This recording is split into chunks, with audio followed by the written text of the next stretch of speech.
Hello बच्चों, कैसे हैं आप लोग। आशा करता हूँ कि आप लोग स्वस्थ होंगे, मस्त होंगे।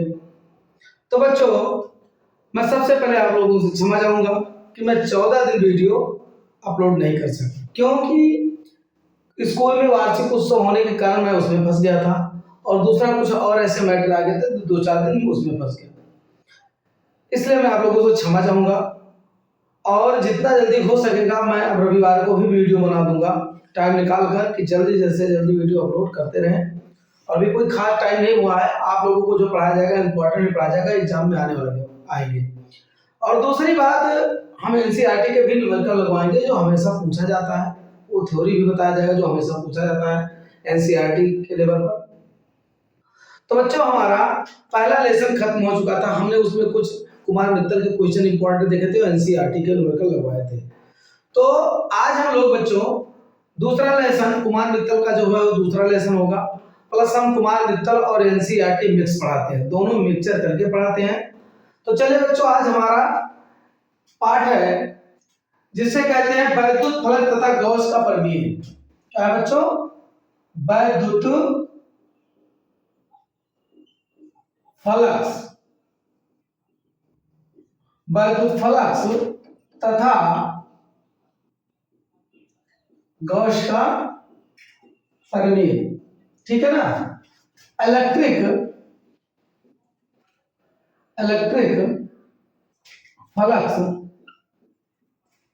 फ्लक्स एंड गॉस थ्योरम, है ना।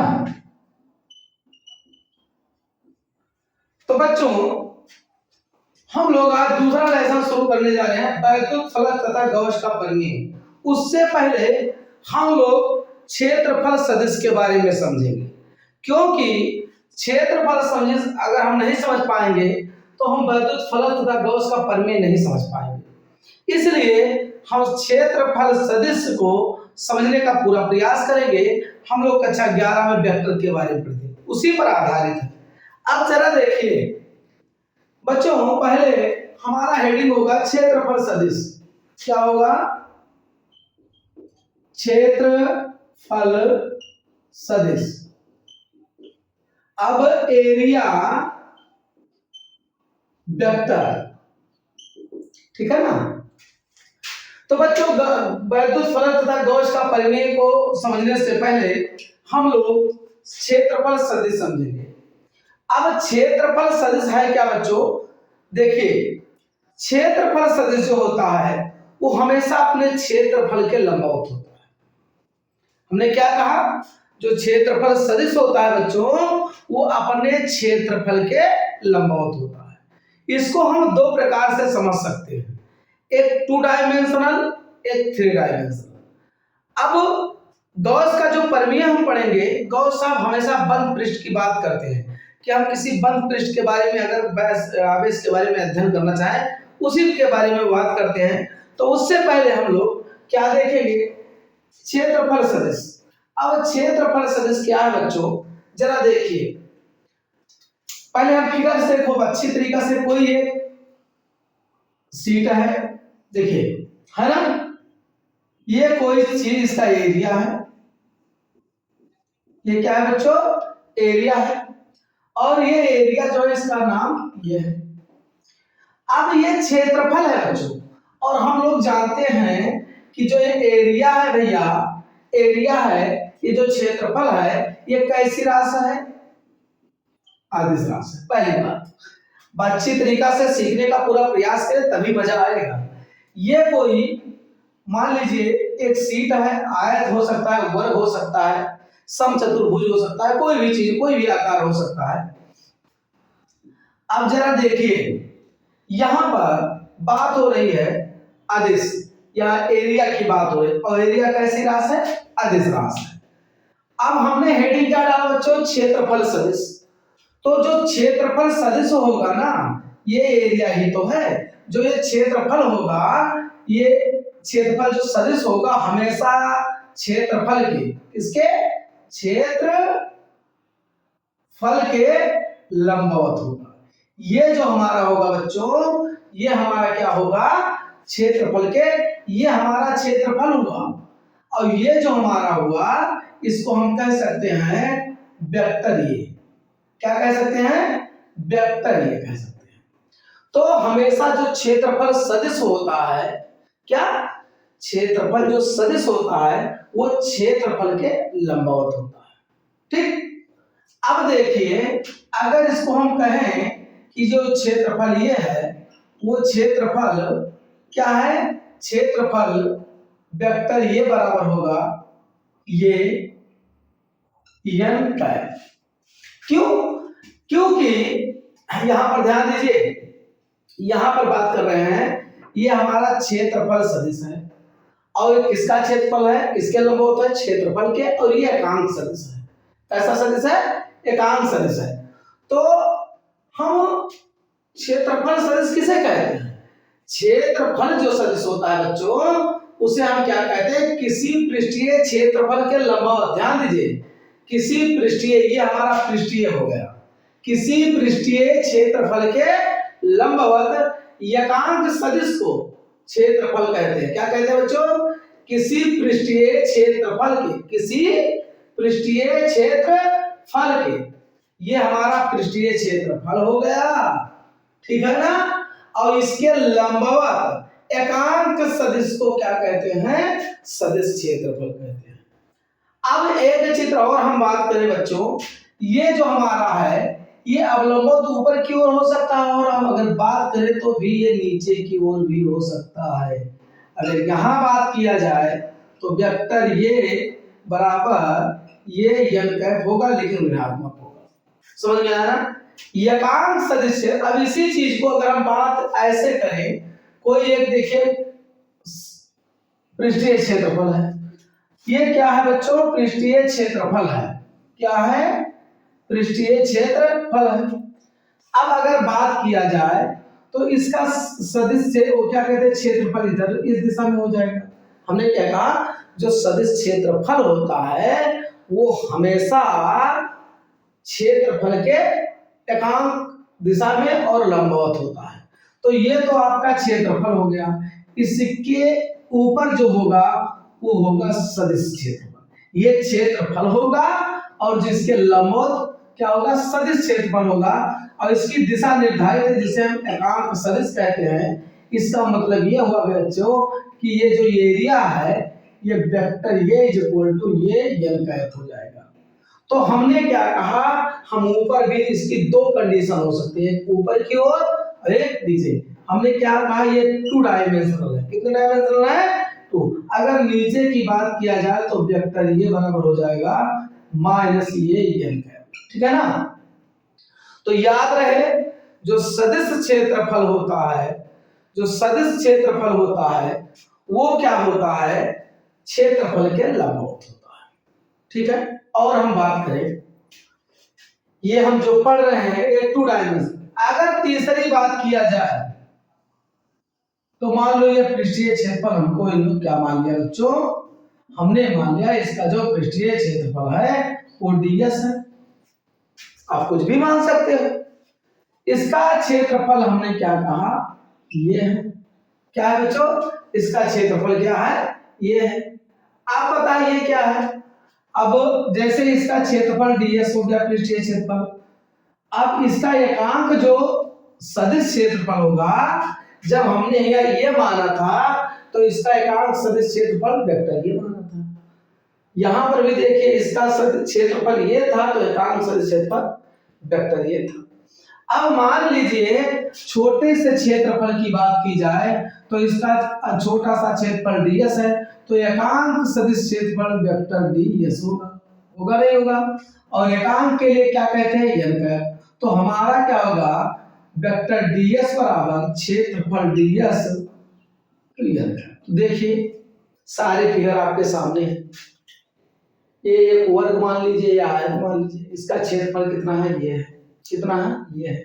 इसका एकांक सदिश क्षेत्रफल कितना है? वेक्टर ये। तो हमने क्या लिखा है? एकांक सदिश क्षेत्रफल वेक्टर ये इक्वल टू ये n कैप। या इस प्रकार भी हम लिख सकते हैं। अच्छा, हमें नीचे ऊपर दोनों देख सकते हैं क्योंकि 2 डायमेंशनल है। अब देखिए यहां पर बच्चों कि यहाँ पर अगर ऊपर की दोनों बात नीचे ऊपर एक सीट है, ये कोई पृष्ठीय क्षेत्रफल है, नीचे देखेंगे तो माइनस में हो जाएगा, ऊपर देखेंगे तो प्लस में। या इस प्रकार और हम चित्र को देख लें कि इस प्रकार हमने बना दिया, इस प्रकार हमने बना दिया। अब इसका ध्यान दीजिए, इसका अगर बात करा जाए तो इसका क्षेत्रफल जो है अगर बात करें तो इधर भी देख सकते हैं और इसके इस साइड में भी देख सकते हैं। अगर बात किया जाए तो ये हमारा क्या है, एरिया है, ठीक है ना। अब इसके अवलंबोत जो है ये एरिया, मान लो ऐसे इसके अवलंबोत की बात की जाए तो यहाँ पर बच्चों आप खुद देखिए, अगर हम बात करें तो इसका हो जाएगा वेक्टर ds इंटू एन का। अगर इस दिशा में बात किया जाए तो वेक्टर ds बराबर माइनस ds ये सॉरी एन का, है ना। तो ये टू डायमेंशनल है। कहने का मतलब ये है बच्चों कि जो सदिश क्षेत्रफल होता है वो पृष्ठीय क्षेत्रफल के हमेशा लंबवत और एकाग्र दिशा में होता है। इसीलिए हमने परिभाषा क्या कहा, इसीलिए हमने परिभाषा क्या कहा कि किसी पृष्ठीय क्षेत्रफल के लंबवत, किसी पृष्ठीय क्षेत्रफल के लंबवत एकांक सदिश को क्या कहते हैं, हम सदिश क्षेत्रफल कहते हैं। फिर से एक बार हमने क्या कहा कि अगर कोई पृष्ठीय हो, वो बेलनाकार हो, वर्गाकार हो, आयताकार हो, वृत्ताकार हो, कोई भी पृष्ठीय क्षेत्रफल है, किसी भी पृष्ठीय क्षेत्रफल की बात की जाए, मैंने क्या कहा, किसी भी पृष्ठीय क्षेत्रफल की बात की जाए तो उसमें जो क्षेत्रफल होता है, सदिश क्षेत्रफल जो होता है वो पृष्ठीय क्षेत्रफल के लंबवत होता है।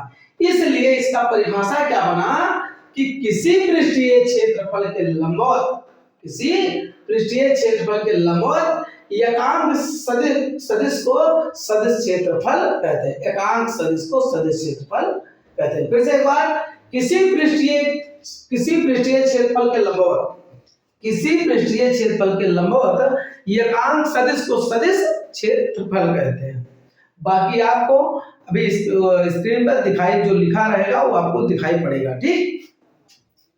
अब देखिए बच्चों, अगर ये टू डायमेंशनल की हमने बात की थी, अब बात किया जाए थ्री डायमेंशनल, मान लो एक और हम देख ले बच्चों। देखिए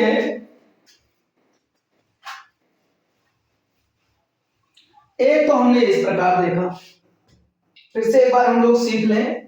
जैसे हमने कहा ये मान लो कोई सीट है बेटा, ठीक, इसका पृष्ठीय क्षेत्रफल है, ये क्या है, पृष्ठीय क्षेत्रफल है, ठीक, इसका ये एरिया है, तो ये क्षेत्रफल इधर है। तो जब इसका सदिश क्षेत्रफल देखोगे तो जस्ट इसके लंबवत होगा। सदिश क्षेत्रफल अंग्रेजी में इसको वेक्टर बोलते हैं, ठीक है बेटा। तो वेक्टर ये एरिया हुआ, वेक्टर हुआ, ठीक है। सदिश क्षेत्रफल ये वेक्टर एरिया, ये वेक्टर वो क्या कहते हैं, एरिया है, ये एरिया है, ये वेक्टर एरिया है। और हमेशा एरिया और वेक्टर एरिया एक दूसरे के क्या होते हैं, लंबवत होते हैं। और जो वेक्टर एरिया होता है वो एकांक उसमें एकांक सदिश की ओर होता है। कहने का मतलब वेक्टर ये इज इक्वल टू ये होता है।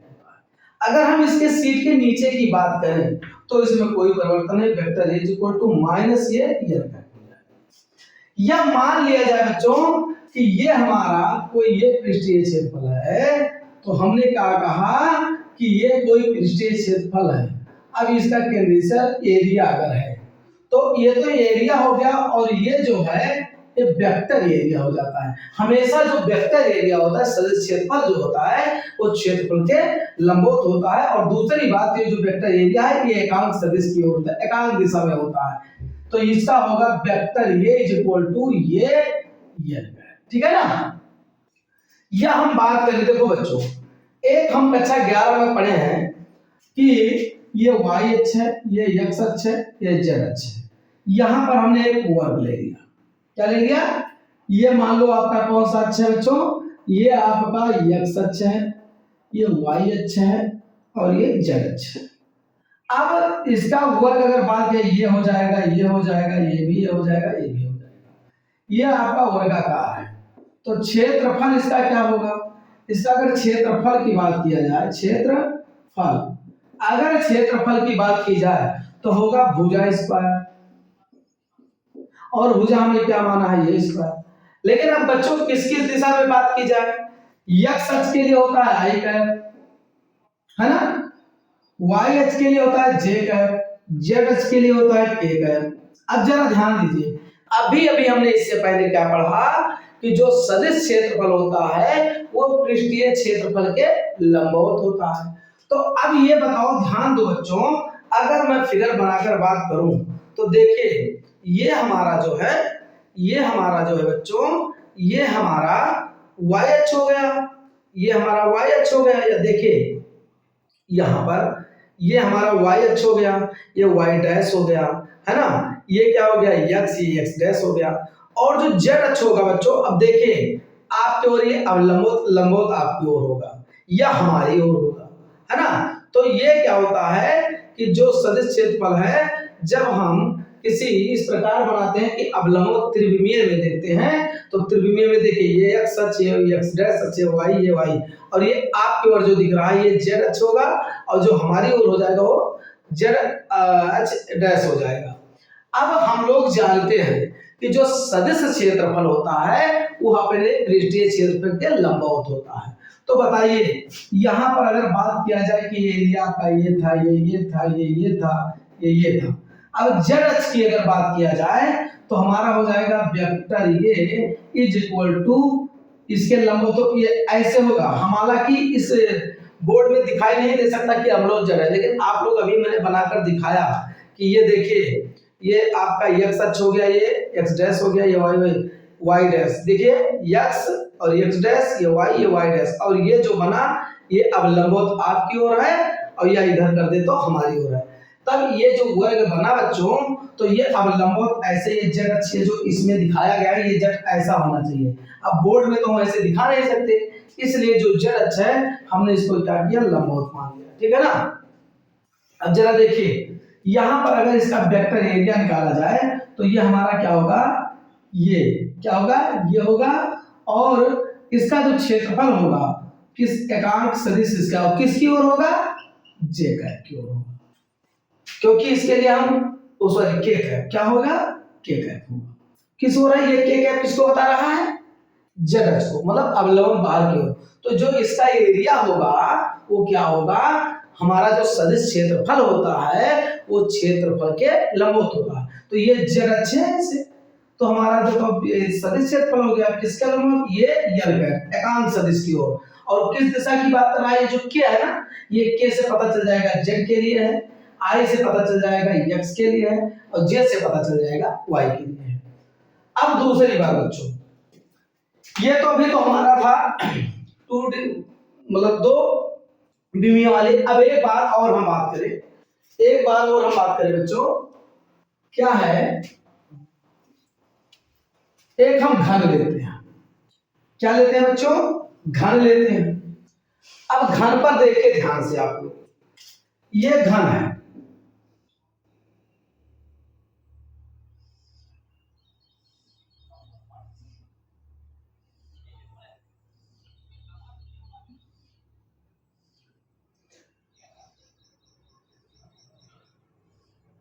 ये घन।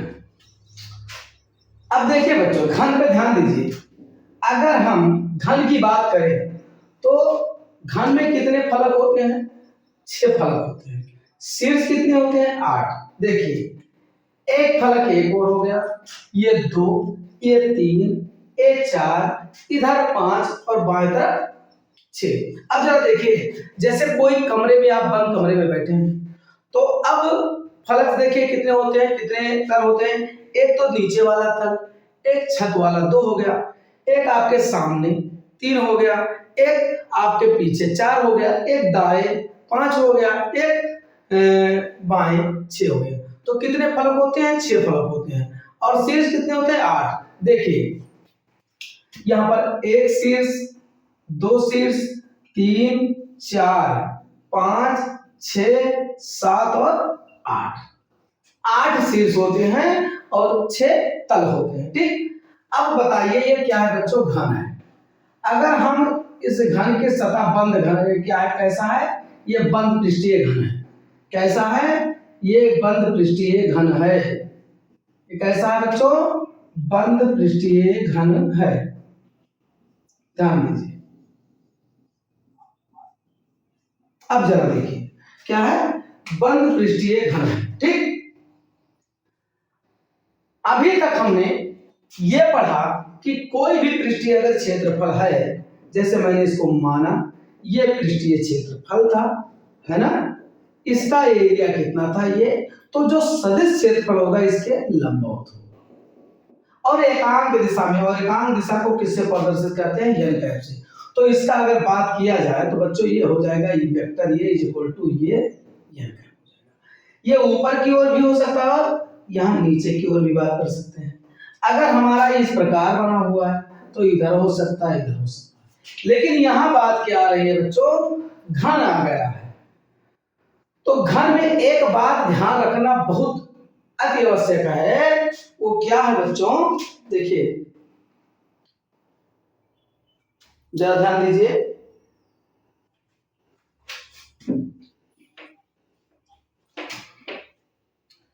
इसमें एक बात ध्यान देना अति आवश्यक है कि जो हम अभी तक पढ़ रहे थे पृष्ठीय क्षेत्र, अब हमने लिया है घन। क्या लिया है, घन लिया है। अब घन में देखा जाए तो हम बाहरी क्षेत्र से सदिश क्षेत्रफल ज्ञात कर सकते हैं। ऊपर की ओर तो ज्ञात किया जा सकता है, अंदर की ओर नहीं लेंगे, बाहर की ओर लेंगे, अंदर की ओर नहीं लेंगे। ये कट है, ये कट है, बाहर की ओर लेंगे, अंदर की ओर नहीं लेंगे, बाहर की ओर लेंगे, अंदर की ओर नहीं लेंगे।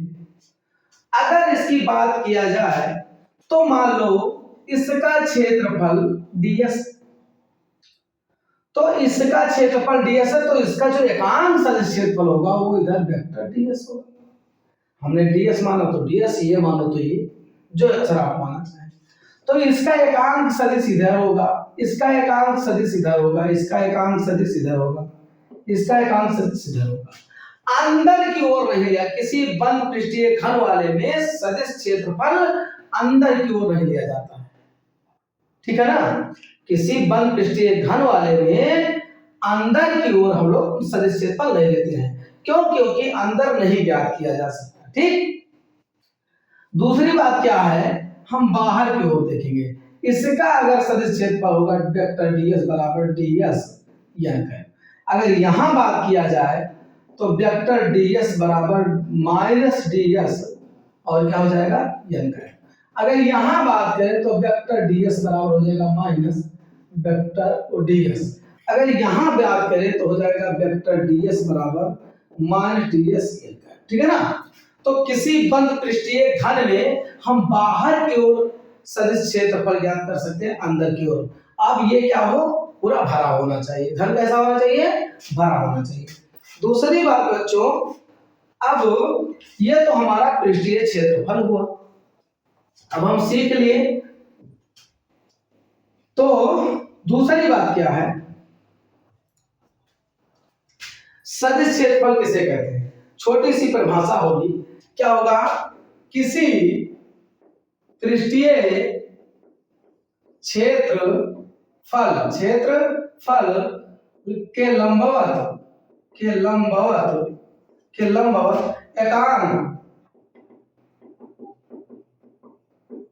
सदिश को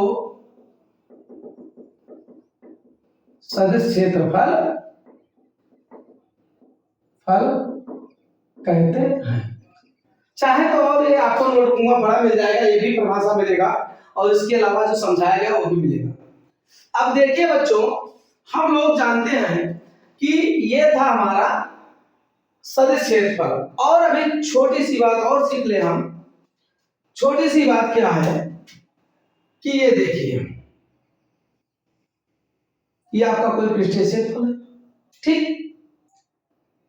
अगर बात किया जाए ये है और बात ये किया जाए, अब इसके बीच में वैद्युत क्षेत्र की जो तीव्रता की बात की जाए, तो अगर जिस दिशा में सदिश क्षेत्रफल होगा और उसी दिशा में वैद्युत क्षेत्र है, तो उसके बीच में जो उसके मध्य जो बना कोण होगा वो क्या कहलाएगा बच्चों, वैद्युत फ्लक्स का जो मध्य कोण कहलाएगा। समझ रहे हो ना, कहने का मतलब अगर इसके बीच में हमने क्या कहा जिस दिशा में सदिश क्षेत्रफल होगा उसी दिशा में अगर वैद्युत क्षेत्र है तो उसके बीच में जो ना बना मध्यकोण है वो समझ लो वैद्युत फ्लक्स के बारे में बता रहा है। अब हम लोग और आगे बढ़े, ध्यान दें।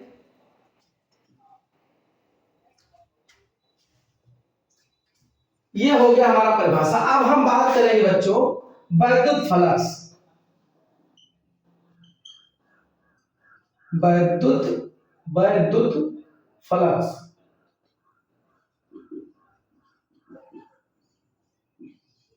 Electric flux. ठीक, पहली बात वैद्युत फ्लक्स क्या है? वैद्युत फ्लक्स है क्या?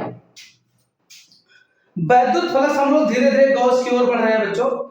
वैद्युत फ्लक्स का मतलब यह कि कोई पृष्ठीय क्षेत्रफल है, कोई वैद्युत क्षेत्र है और वैद्युत क्षेत्र कैसे पृष्ठीय क्षेत्रफल में है, उसमें जितने वैद्युत बल रेखाएं गुजरने वाली संख्या होती है उसी को हम वैद्युत फ्लक्स कहते हैं।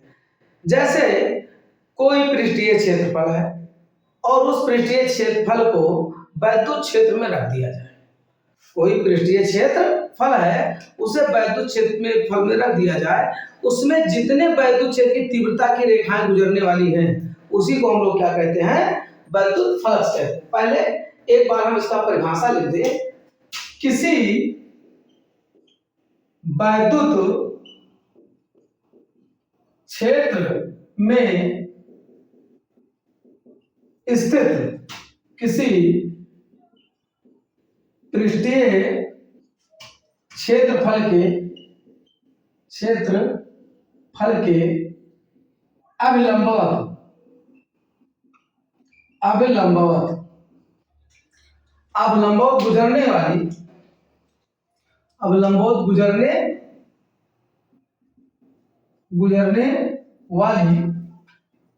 कुल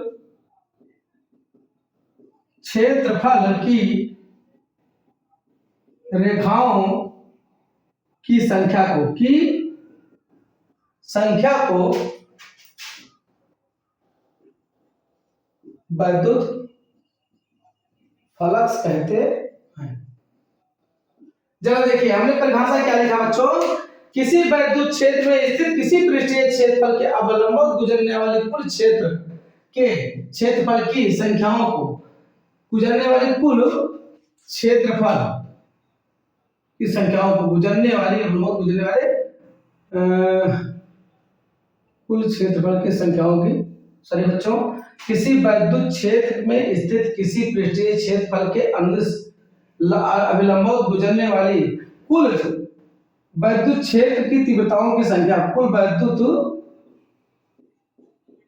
क्षेत्र की तीव्रताओं,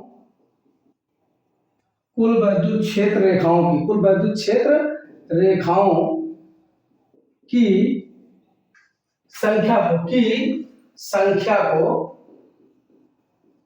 संख्या को क्या कहते हैं? वैद्युत फ्लक्स कहते हैं। ठीक है ना? किसी वैद्युत क्षेत्र में स्थित किसी पृष्ठीय क्षेत्रफल के अवलंबवत गुजरने वाली कुल वैद्युत क्षेत्र रेखाओं की संख्या को वैद्युत फ्लक्स कहते हैं। अभी तक तो हमने पृष्ठीय क्षेत्रफल पढ़ा बच्चा, अब हम क्या कर पढ़ेंगे? वैद्युत फ्लक्स पढ़ेंगे। क्या पढ़ेंगे बच्चों? वैद्युत फ्लक्स पढ़ेंगे। अब वैद्युत फ्लक्स क्या है? वैद्युत फ्लक्स हमने क्या कहा कि जैसे देखिए, ध्यान दीजिए आप लोग कि कोई पृष्ठीय क्षेत्रफल है, देखिए ये कोई पृष्ठीय क्षेत्रफल है, इसमें वैद्युत क्षेत्र की तीव्रताओं की ये रेखा है।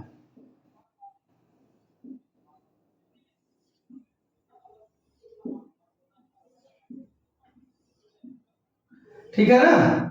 देखिए ये है वैद्युत क्षेत्र की रेखा है। हम और कर दें, यहां और कर दें,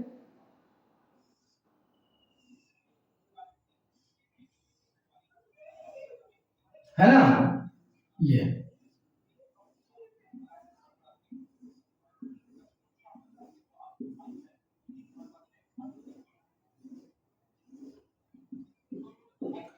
वैद्युत क्षेत्र की तीव्रताओं की संख्या की क्या है, रेखाओं की संख्या है, ठीक है ना। अब जरा देखिए, ये हमारा पृष्ठीय कोई क्षेत्रफल है, मान लिया ये ds है, ये क्या है, ds है, क्या है, ds है। एक मिनट बच्चों, हेलो हेलो बच्चों, फोन आ गया था, सॉरी। चलिए बच्चों देखिए, हमने क्या कहा, किसी वैद्युत क्षेत्र में स्थित किसी पृष्ठीय क्षेत्रफल की अभिलंबवत गुजरने वाली कुल वैद्युत क्षेत्र रेखाओं की संख्या को वैद्युत फलक कहते हैं। अब देखिए बच्चों, इस पर ध्यान दीजिए, ये वैद्युत फलक को हम किससे प्रदर्शित करते हैं, फाई से, ठीक।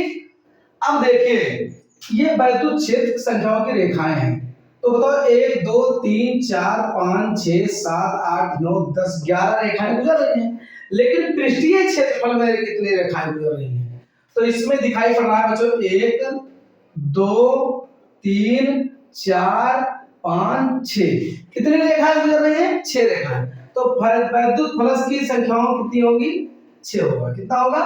अब यहीं पर देख लीजिए, यहां पर देखिए, इसका पृष्ठीय क्षेत्रफल मान लीजिए ds, ये सब वैद्युत क्षेत्र की रेखाएं हैं, 1 2 3 4 5 6 7 8 9 रेखे 10, कितनी रेखाएं गुजर रही हैं, तो बच्चों इसको हो गया फाई इज इक्वल टू कितने संख्या हो जाएगा, 10 हो जाएगा। अब जरा ध्यान दो, अगर ये हमारा पृष्ठीय क्षेत्रफल है, देखिए ये हमारा पृष्ठीय क्षेत्रफल है, ये कोई सीधे पृष्ठीय क्षेत्रफल है, इस पर एक गुजर रही है, अगर ये जितनी रेखाएं वैद्युत क्षेत्र की जितनी रेखाएं इसमें गुजरेगी, वही उसकी वैद्युत फलक की संख्या होगी, वही उसकी वैद्युत फलक की संख्या होगी। ये हमारा कोई पृष्ठीय क्षेत्रफल है, ये हमारा कोई पृष्ठीय क्षेत्रफल है, इस पृष्ठीय क्षेत्रफल से जितनी वैद्युत क्षेत्र रेखाएं गुजरेंगी, वही उसका वैद्युत फलक की संख्या होगी। अब मान लीजिए, तो इसमें हमने क्या देखा बच्चों, पहली बार हमने ये देखा कि ये जो पृष्ठीय क्षेत्रफल है, ये जो वैद्युत क्षेत्र रेखाएं हैं, ये पृष्ठीय क्षेत्रफल पर निर्भर होती है। कहने का मतलब यह है कि जो वैद्युत फलक है वो पृष्ठीय क्षेत्रफल के ऊपर निर्भर करती है। क्षेत्रफल जितना बढ़ाओगे उतना वैद्युत क्षेत्र रेखाएं गुजरेगी, जितना घटाओगे उतना कम वैद्युत क्षेत्र रेखाएं गुजरेगी। अब दूसरी बात बच्चों, हम फिर कह रहे हैं, इसमें देखिए वैद्युत क्षेत्र रेखाएं हैं, अब इसमें गुजरने वाली जो वैद्युत क्षेत्र रेखाएं हैं, इसमें गुजर रही है, तो सही सही कितने गुजर रही हैं, सही से बच्चों 1 2 3 4 5 6 गुजर रही है, हमने 6 लिख दिया। यहां पर देखिए बच्चों 1 2 3 4 5 6 7 8 9 10 वैद्युत क्षेत्र रेखाएं, तो इसका वैद्युत फलक कितना होगा, 10 होगा। कहने का मतलब वैद्युत फलक जो है वो क्षेत्रफल के समानुपाती होता है। क्षेत्रफल अगर वैद्युत क्षेत्र रेखाएं बढ़ेगी तो क्षेत्रफल बढ़ेगा, और वैद्युत क्षेत्रफल घटेगा तो वैद्युत संख्या भी क्या होगी, घटेगी।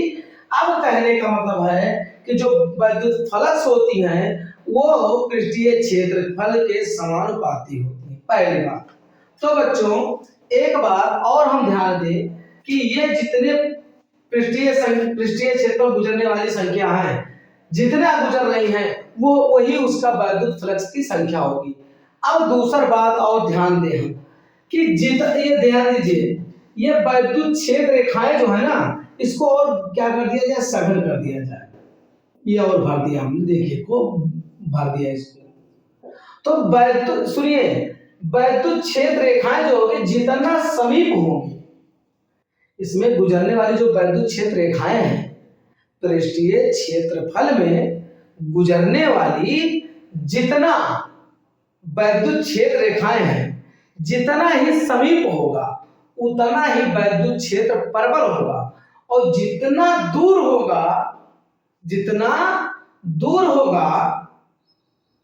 वो उतना ही दुर्बल होगा।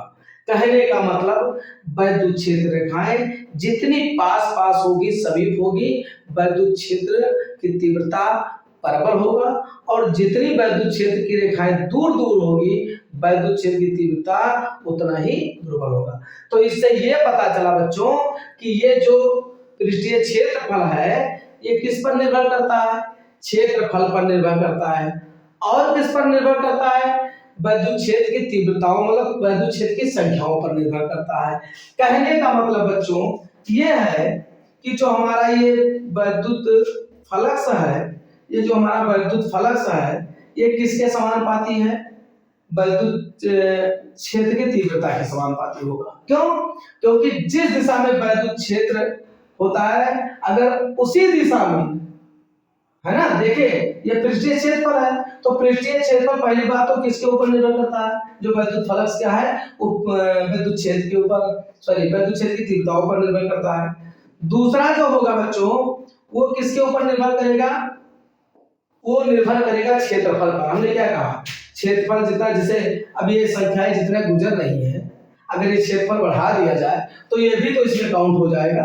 तो बताओ, क्षेत्रफल आपने बढ़ा दिया तो विद्युत क्षेत्र की तीव्रताओं की संख्या ज्यादा हो गई ना, हो गई, मतलब फ्लक्स की संख्या बढ़ गई, फ्लक्स की संख्या बढ़ गई। कहने का मतलब क्षेत्रफल बढ़ा दिया। अभी तक हमने क्षेत्रफल को यहाँ तक रखा था, यहाँ तक रखा था, ये सब नहीं था, है ना। तब देखिए कितने विद्युत क्षेत्र से इतना गुजर रही थी, और जैसे ही हमने क्षेत्रफल बढ़ा दिया तैसे विद्युत फ्लक्स की संख्या बढ़ गई, विद्युत फ्लक्स की संख्या बढ़ गई। तो अब विद्युत फ्लक्स की संख्या बढ़ गई किसके कारण? क्षेत्रफल के कारण। तो विद्युत फ्लक्स किसके ऊपर निर्भर हुआ? क्षेत्रफल के ऊपर। और किसके ऊपर निर्भर हुआ? विद्युत क्षेत्र की तीव्रताओं के ऊपर। तो ये किसके ऊपर निर्भर हुआ? विद्युत फ्लक्स जो था विद्युत क्षेत्र की तीव्रताओं के ऊपर निर्भर हुआ। और किसके ऊपर निर्भर हुआ? क्षेत्रफल का। कहने का मतलब ये विद्युत क्षेत्र की तीव्रताओं के समानुपाती हो गया और ये क्षेत्रफल के समानुपाती हो गया। अब तीसरा कंडीशन बहुत मस्त कंडीशन बच्चों। अब देखिए, ये देखिए इसमें जितने गुजरने वाली हैं विद्युत फलक की, विद्युत क्षेत्र की रेखाएं जो गुजरने वाली हैं, ये गुजर रही हैं, ठीक। अगर ये क्षेत्रफल ऐसे तो ऐसा, अगर इसको टेढ़ा कर दिया जाए, इसको क्या कर दिया जाए? टेढ़ा कर दिया जाए, तो कुछ विद्युत क्षेत्र की रेखाएं जो गुजर रही थी इसमें, इसको, इसका ये टेढ़े करने के बाद कुछ बाहर से निकल गई। कहने का मतलब देखिए, इसमें मान लो 50 विद्युत क्षेत्र रेखाएं जा रही थी, ऐसे जा रही थी 50, ठीक है ना, जा रही थी। अब ये ठीक था तो जा रही थी। अब इसको मैंने ऐसे टेढ़ा कर दिया। जब मैंने टेढ़ा कर दिया तो ये जब झुक गया तो कुछ विद्युत क्षेत्र रेखाएं इसके ऊपर से गुजर जाएंगी, तो वो विद्युत फलक की संख्या घट गई ना। विद्युत फलक की संख्याओं में जो विद्युत क्षेत्र की तीव्रता थी वो क्या हो गई? घट गई। विद्युत फलक की संख्या क्या हो गई? घट गई। फिर से एक बार, पहला कंडीशन हमने क्या देखा? पहला कंडीशन हमने ये देखा कि जो विद्युत फ्लक्स है वो विद्युत क्षेत्र की तीव्रता पे समानुपाती होता है, और दूसरा क्षेत्रफल की। क्षेत्रफल बढ़ाते जाओगे तो विद्युत क्षेत्र की संख्या क्या होती है? और अंदर से प्रवेश करेगी। दूसरा बात हमने क्या कहा कि मान लो अब 50 विद्युत क्षेत्र की रेखाएं जा रही हैं, ठीक है, 50 विद्युत क्षेत्र की रेखाएं जा रही हैं।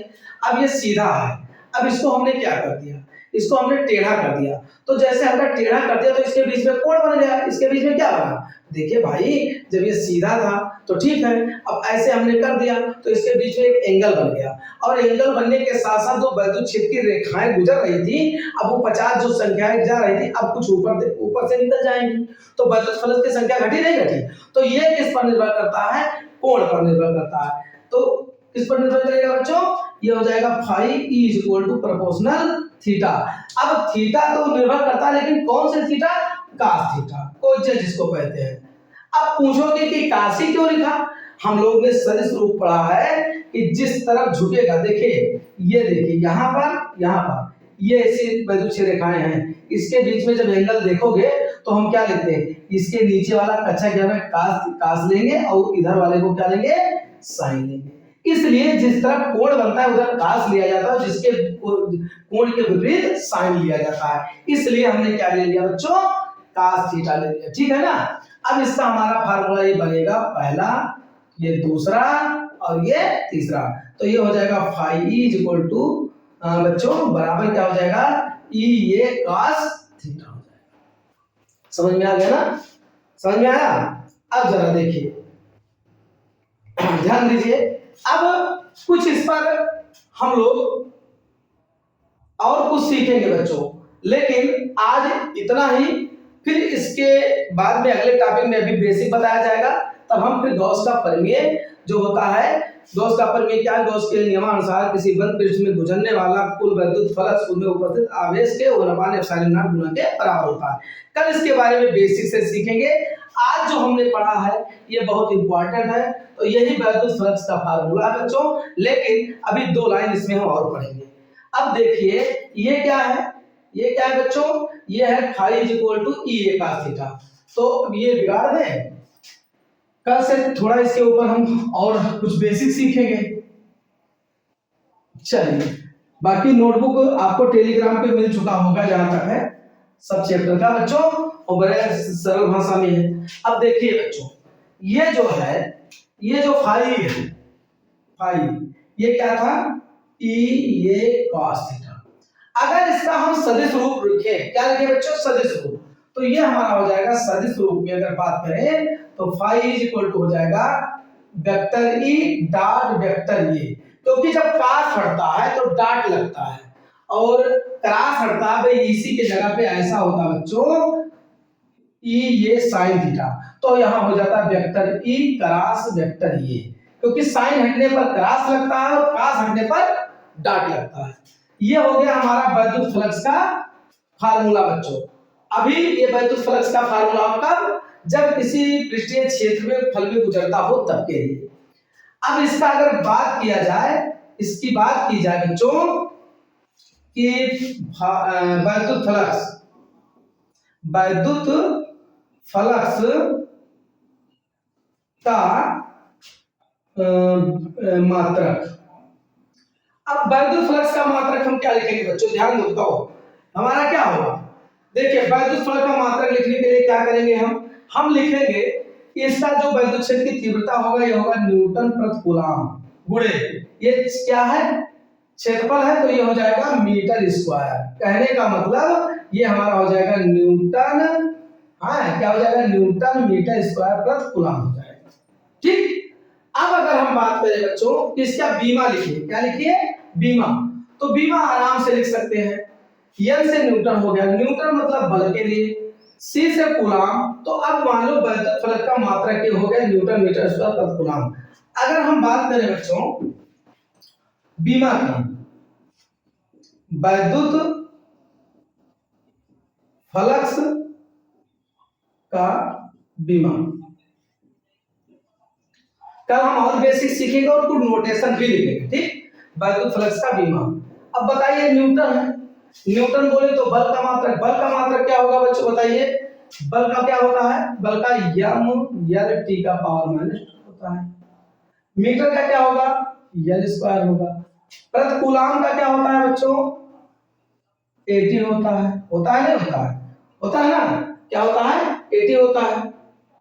चलिए तो बल का क्या हो जाएगा, यम यल टी का पावर माइनस, तो जोड़ दीजिए आप इसको, यम ऐसे रह गया, यल 2 और 1 कितना हो जाएगा, 3 हो जाएगा, टी का पावर -2 और 1 ऊपर जाएगा तो ये हो जाएगा -3। अब क्या बचा, ये बचा, ये भी ऊपर जाएगा माइनस हो जाएगा।